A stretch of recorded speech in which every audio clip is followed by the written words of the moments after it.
Greetings once again, my friends, and welcome back to Drak Vlog's Blizzcon 2016.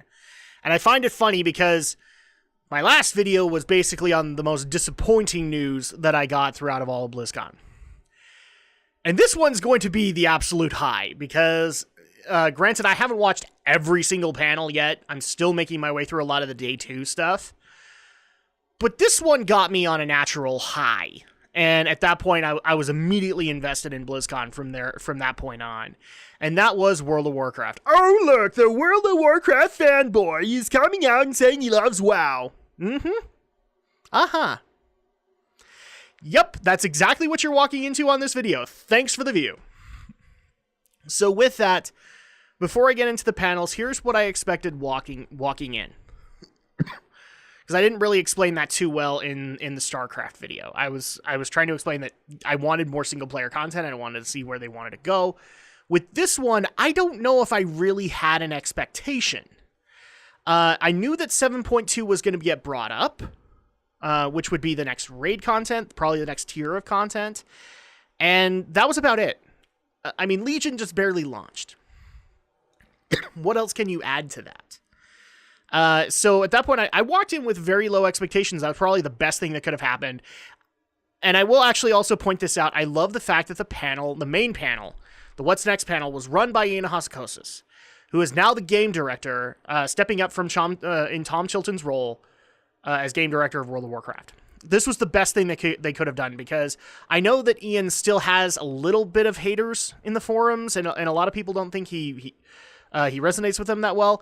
This was a good idea to get people interested again, or interested in him as game director, and see what he's actually going to bring to it.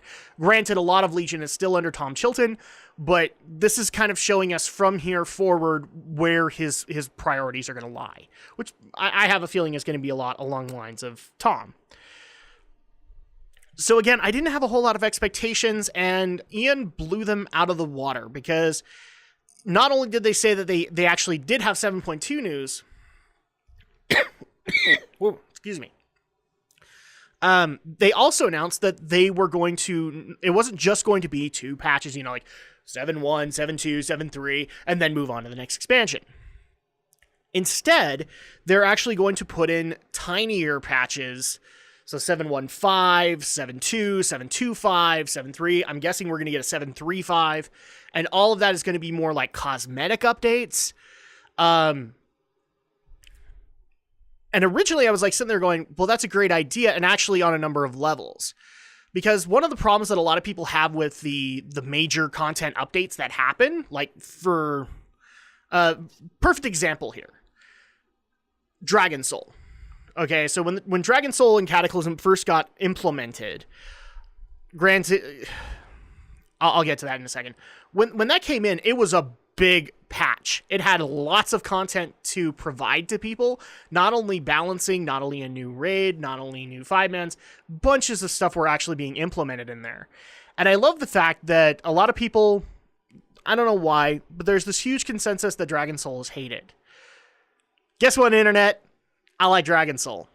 I don't have a problem with it. I think it's a fine raid.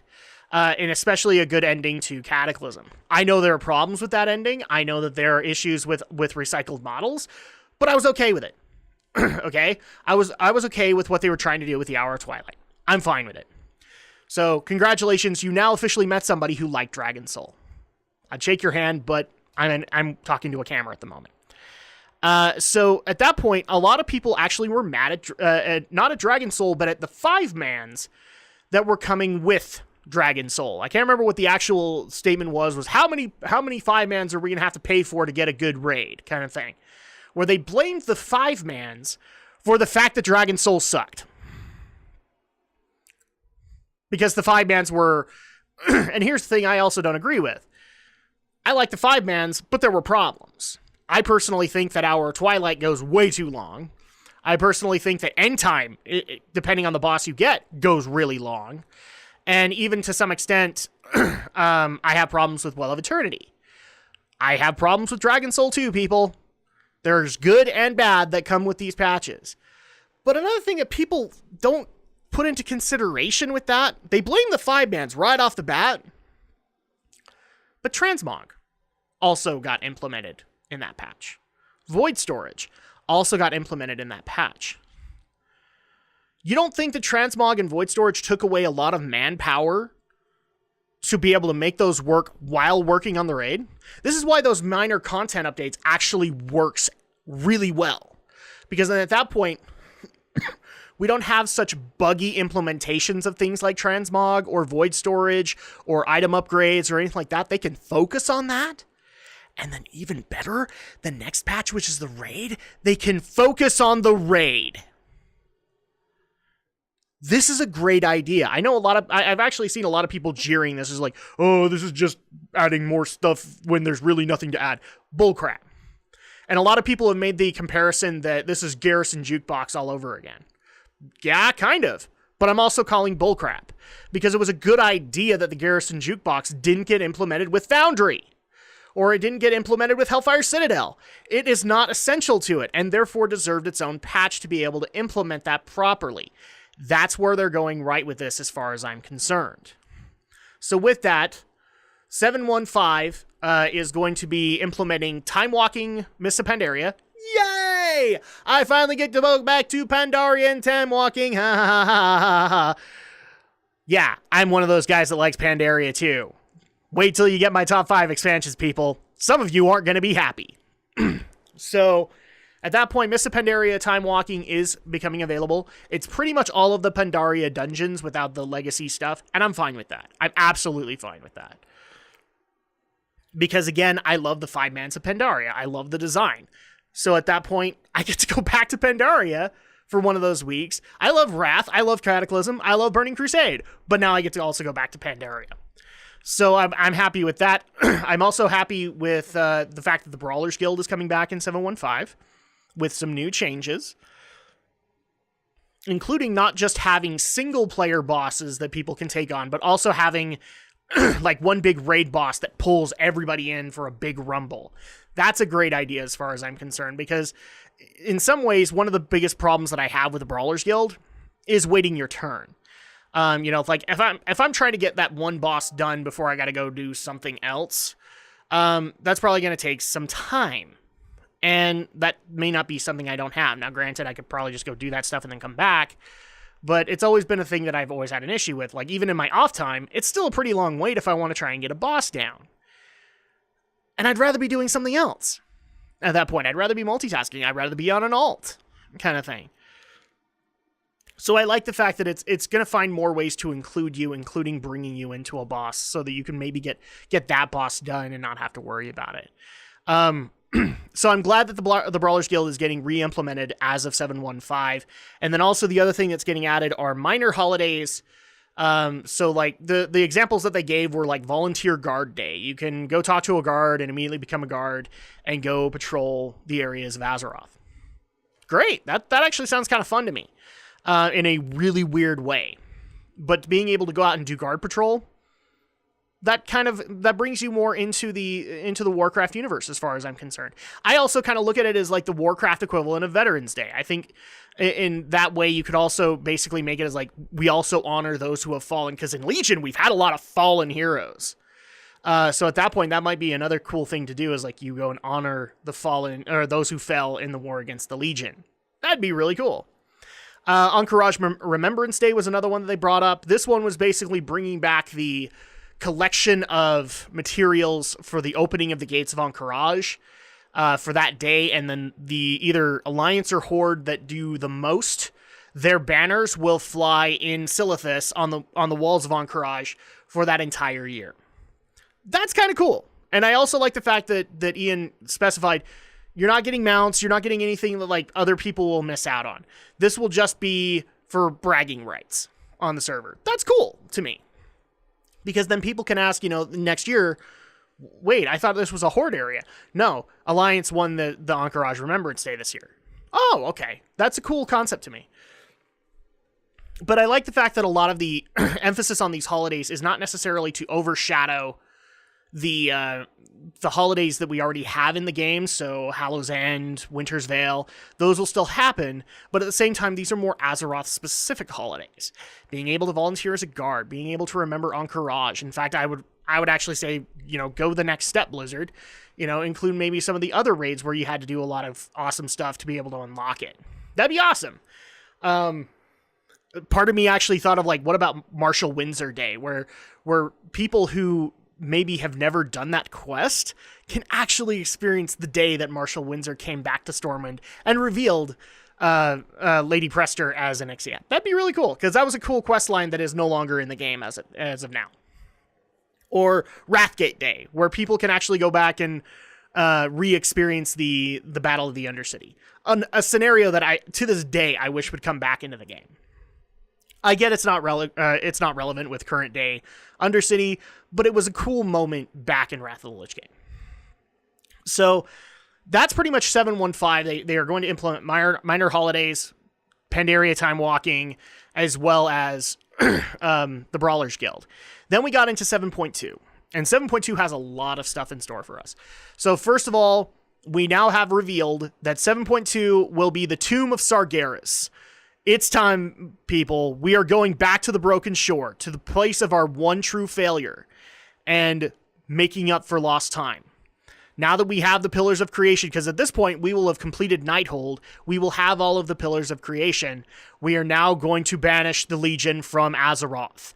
And so at that point, there are a couple of ways that we're doing this. First of all, we're returning to the Broken Shore, and I've been wondering ever since I saw this come up on the Legion Companion app if there would ever be world quests at the Broken Shore. They confirmed it, there will be, and there will be a faction for it, which was the Armies of Legionfall, which is basically going to incorporate all of our order halls. That is great, as far as I'm concerned, because, nothing against Alliance and Horde, but this is one of those things where we have had such class emphasis in this expansion that it makes more sense for the order halls to step in along with Dalaran than it does for the Alliance and the Horde.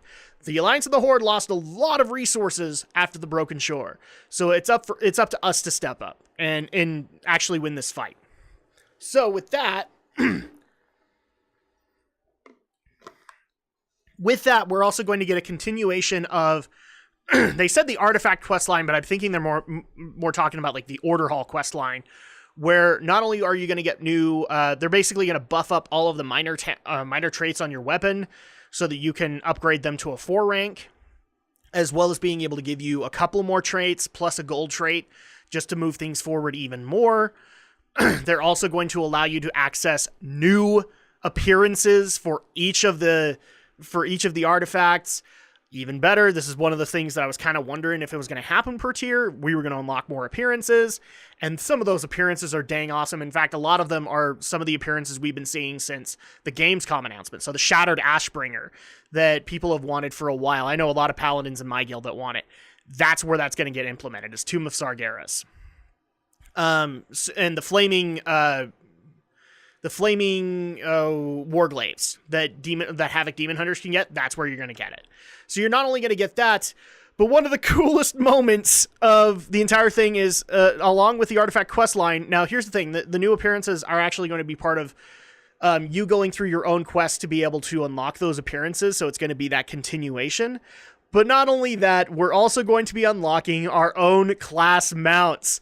Yeah, baby! I was so excited about this because it's one of those things from Classic WoW and even Cataclysm when Elix and Kodos got introduced for Paladins that I've wanted for a long time for classes, to get that specific class mount to show your love for that particular class. And I'm just going to go over them as quick as I can in this one because I feel bad for not mentioning them. So the monk, they get a tiger. I'm going to try and show these images up on the screen if I can. For monk, you get a jade tiger, which looked real.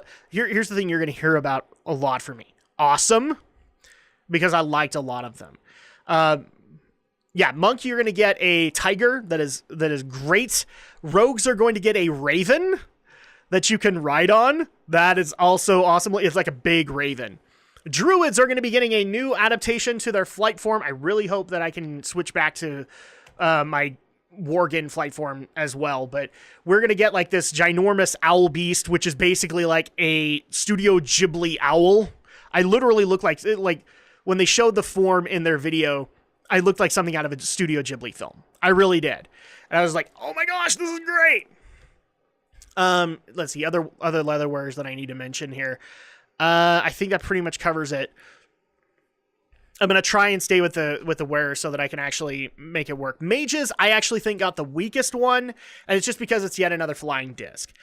Mages, don't jump down my throat, but I really wanted something else more unique for you guys, and like one of the things that came to mind for me was like we've seen those arcane infused centaurs out in Azuna. It would have been cool if you got like an arcane infused bird kind of thing. That would be awesome, but instead you got another flying disc that we have from somewhere else. So it feels like not a whole lot of creativity was put into that one. Warlock's got a brand new Dreadsteed, which can, now here's the thing, all of these are flying capable, because one of the other things that's unlocking in 7.2 is Broken Pathfinder Part 2, which will allow flying. Flying is going to be a thing you're doing in 7.2. So that's confirmed. So for Warlocks, you got an improved Dreadsteed, which will allow you to fly. And Priests are getting I don't even know how to explain this. It's like a lion owl thing they can ride on. So that's great as far as I'm concerned. Male wearers, Demon Hunters, I forgot those in the leather. Demon Hunters are going to be getting a Fell Bat mount. I've been wondering when they're going to get one. And this one, you're going to get an armored Fell Bat that looks great. It's a red one. For the male wearers, Shamans are literally going to be riding an elemental. This was cool to watch, although I'm biased and I like my Druid one a little bit better. Now, here's the thing. It is an air elemental. I don't know if eventually we'll be able to get a glyph to make it another kind of elemental. A lot of Shaman minor glyphs go that direction, but this one still looks cool nonetheless. Hunters are going to get a wolf wind rider thing.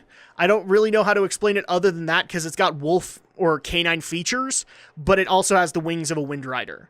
So that's awesome. And shaman, hunter. Yeah, that's it.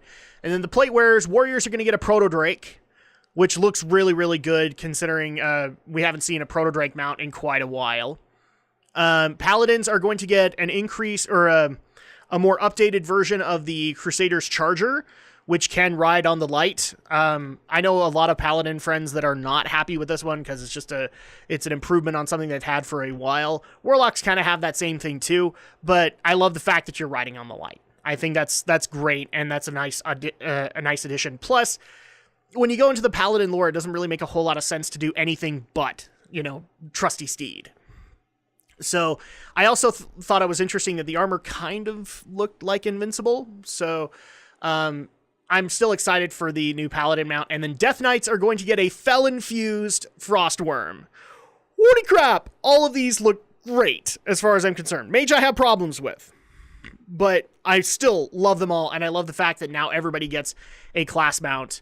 And in particular, the quests that we're going to be going through to unlock these things are very much inspired by a lot of the class-specific stuff we've been doing since Classic. So, Rokthalar, the bow that hunters got back in the day, being inspired by that. Benediction and Anathema for priests, being inspired by that. The Greenfire quest line for warlocks, being inspired by that.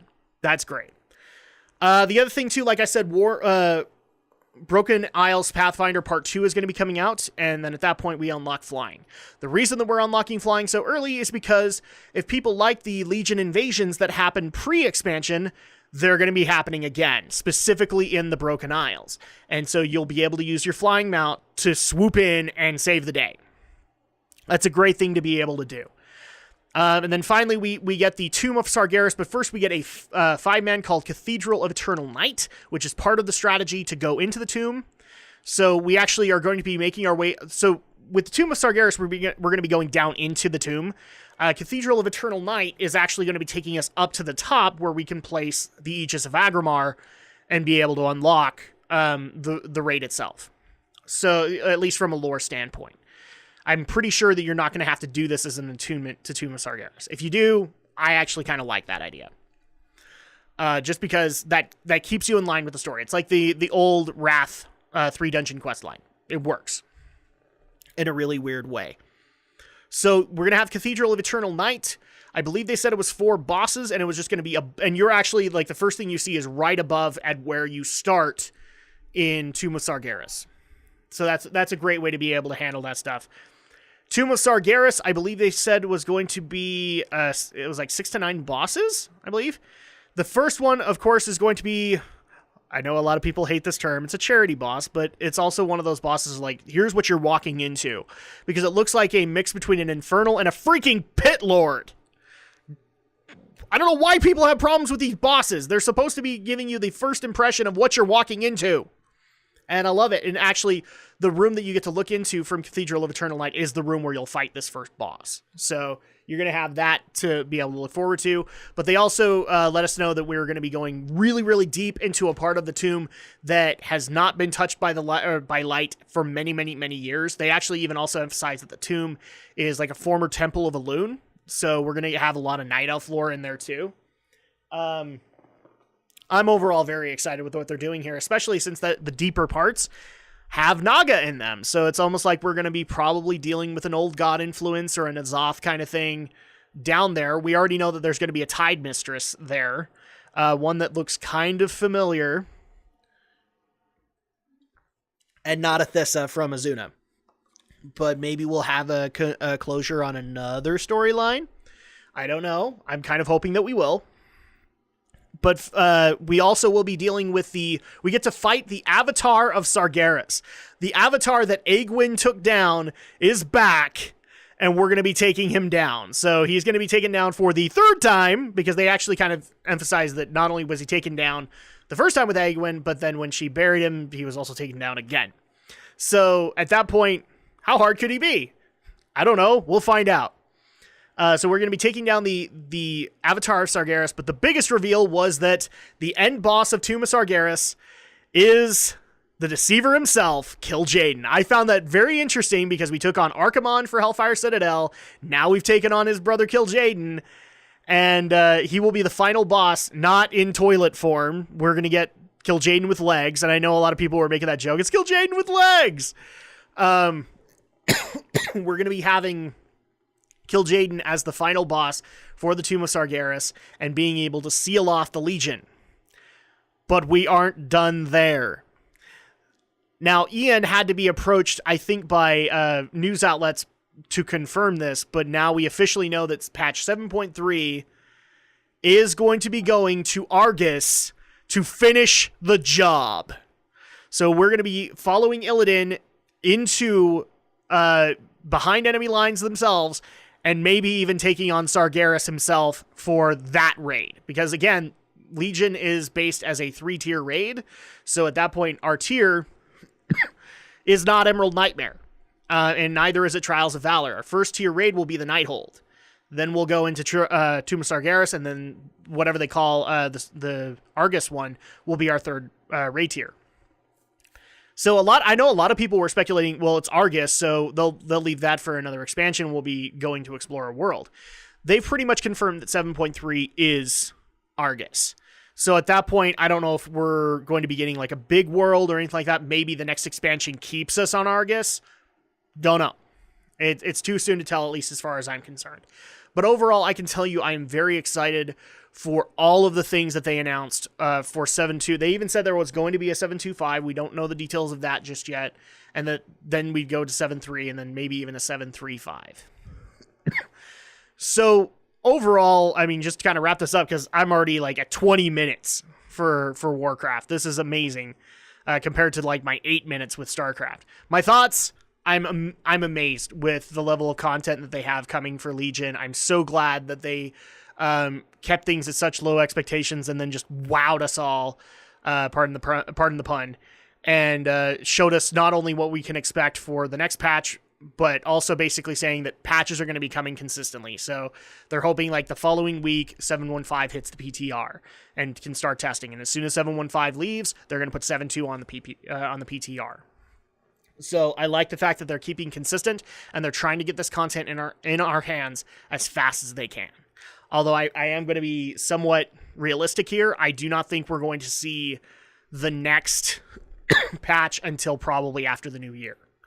Because, I mean, already we're looking at Nighthold for January. So, and I'm happy with that because there's plenty of content to be able to go over for the next 2 months. I'm still going over brand new content. And with that, I'm actually going to go ahead and wrap things up. So overall, I am excited for what World of Warcraft has in store. And the next video that people can expect from me is going to be going over Hearthstone and the recent expansion announcement of the mean streets of Gadgetzan. We'll see you guys next time.